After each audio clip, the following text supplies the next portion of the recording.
আসসালামু আলাইকুম। তৃতীয় অধ্যায় হজরত মুহাম্মদ সাল্লাল্লাহু আলাইহি সাল্লামের নবুয়তের দায়িত্ব লাভ।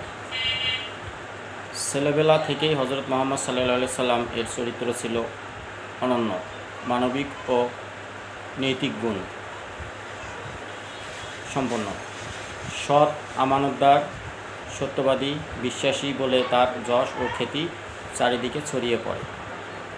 রাস্তায় চলার পথে মানুষ তাকে ডাকত আল আমিন, আশ সাদিক বলে।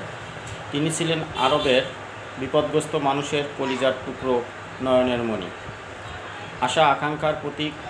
17 বছর বয়সে সংঘাতময় ও অশান্তি দাবানলে জর্জরিত মক্কা নগরীতে শান্তি স্থাপনের জন্য কয়েকজন যুবক মিলে হিলফুল ফুজুল নামে এক সংগঠন করে।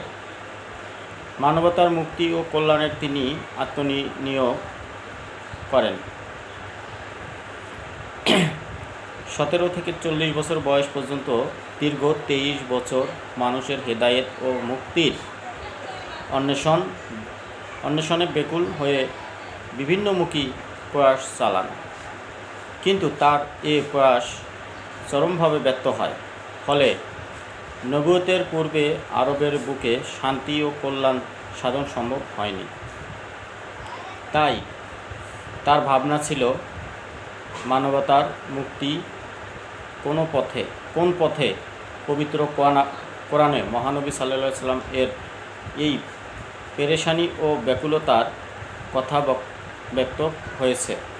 পবিত্র কোরআনে ঘোষণা, তিনি আপনাকে পেয়েছেন পথহারা, অতঃপর পথ প্রদর্শন করেছেন। সূরা দোহা আয়াত 7।